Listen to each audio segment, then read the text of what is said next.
A public service message of the Onondaga County Sheriff's Department.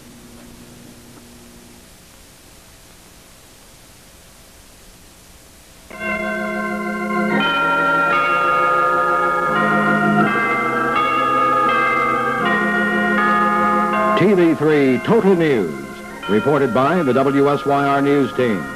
Jerry Barsha with local and world news. Bill Everett with the weather. And Dave Cohen with sports. Now TV3 anchorman, Jerry Barsha. Good evening. Hundreds of air travelers have run into problems in Syracuse that have ruined their Christmas weekend. The Nicaraguan government orders the evacuation of earthquake-devastated Managua. Another criticism of the Everson Museum, but this one's resolved. Bill? Cloudy skies with a 20% chance of wet snow or rain for Christmas Day night. Dave? Another win for the over-the-hill gang, and the no-name defense escapes with a scare. We'll have highlights of both games. Jerry? And a touching Christmas Eve story. All this and more tonight on TV3 Total News. Grant's is having a giant white sale. So what's with all the colors? It's a colorful white sale. Look. Sheets in beautiful colors and patterns. Fashion bath coordinates. Everything from towels to shower curtains. Plus, pillows, blankets, bedspreads, and more. Sale price to save you up to 25% now through January 6th. You sure get your money's worth. You get more for your money's worth at Grant's. We're changing the SO name to Exxon. To celebrate, we proudly present Designer Thermware by David Douglas.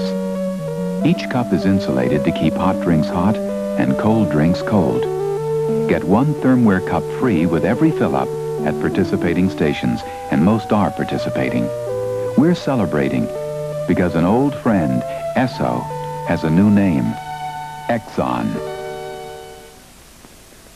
This portion of TV3 Total News is brought to you by Phase Drugs. Hundreds of holiday air travelers have been harried by disjointed flight connections and baggage problems. Dave Northrup has a report.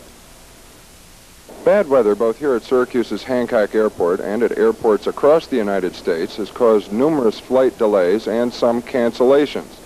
Over this holiday weekend, there are many Christmas travelers who aren't happy at all, and one of the results of these delays and cancellations is that the lobby of Syracuse's Hancock Airport has turned into a virtual sea of baggage. Airline officials give two main explanations for how the bad weather has caused late and lost luggage. The first is that having closed alternate airports means planes need more fuel to arrive at their destinations and therefore carry less weight in baggage, so some of it was left behind on purpose. The other explanation is that canceled flights mean passengers get stuck trying to transfer planes while their baggage goes through on other direct flights. Many passengers were annoyed not only about delays, but because they felt they weren't getting any help from airlines personnel. And at one point over the weekend, Allegheny Airlines was receiving over 1,000 phone calls an hour. One air traveler who isn't having a very Merry Christmas is Donna Wetmore, who was simply trying to get to Oneonta with her luggage. Well, I left from Indianapolis. The plane was about an hour late leaving there. We got to Pittsburgh for a change of flights, and we were late leaving there, missed an exchange. And as we were leaving, we noticed that our baggage was still on the runway. We told the stewardess, and it was just too bad. So then you got to Syracuse, and what did they tell you here when you wanted to know where your bags were? Well, they knew that they were back in Pittsburgh, but they hadn't announced it or hadn't told us, and they told us it would be possibly 3 or 4 days before we could get them. And because of the numbers of people, they can't contact us and tell us when they're in. And so I guess that means I drive up here 3 or 4 times a day, each day, to see if my baggage came. Otherwise, they'll be sitting out here on the floor like everybody else is, just waiting for someone to pick them up. Spokesmen for the airline have said, though, it was more important to have enough fuel so they could bypass alternate airports that were closed because of the weather and to make sure the passengers got there. Would you have rather not come if you couldn't have your luggage? Well, I have no makeup, no medication, no Christmas presents. No, it's not.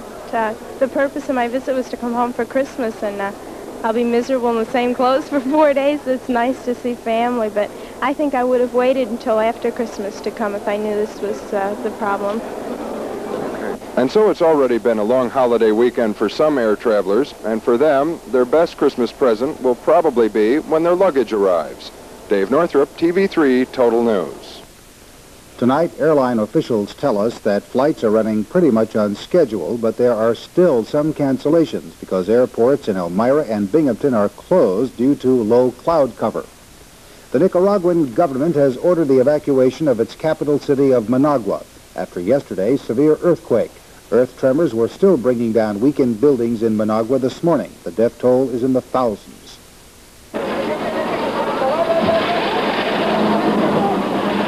Downtown Managua is a scene of devastation. Thousands of people were killed. No one knows exactly how many. The earthquake destroyed homes, markets, gas stations, water mains, and power stations. Nicaraguan military officers say there are thousands buried under the rubble. The streets are filled with people looking for help, food, and water.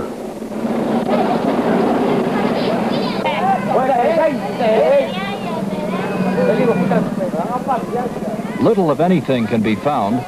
14 city blocks downtown have burned or were crushed to the ground. Because of the water shortage, firemen had to come from neighboring Costa Rica and Honduras to help extinguish the flames.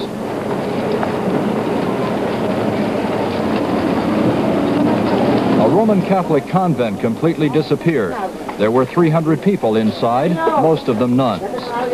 Rescue workers fear that an epidemic could break out because of decomposing bodies buried under tons of debris.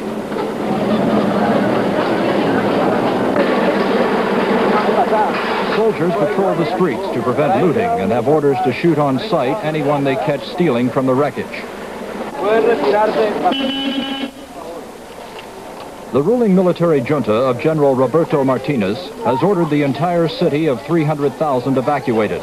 The evacuation is complicated by the lack of transportation. Some commercial transportation is available, but evacuees are being asked to pay. There is no government transportation. Every government vehicle is being used to handle food and medicine and to carry doctors.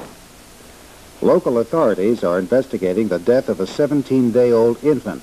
The baby, Samantha Green of Howard Street, died from head injuries. That's the report from the autopsy at the county medical examiner's office. It's reported that a 7-year-old neighborhood girl was left alone with the infant in the apartment. As the report goes, the 7-year-old child either dropped or threw the infant on the floor. Police now will have to determine whether or not to place a charge of child neglect against the parent. For the past couple of months, the Everson Museum has been the target of criticism. Well, the Everson Museum is in the news again tonight. Pat O'Brien reports.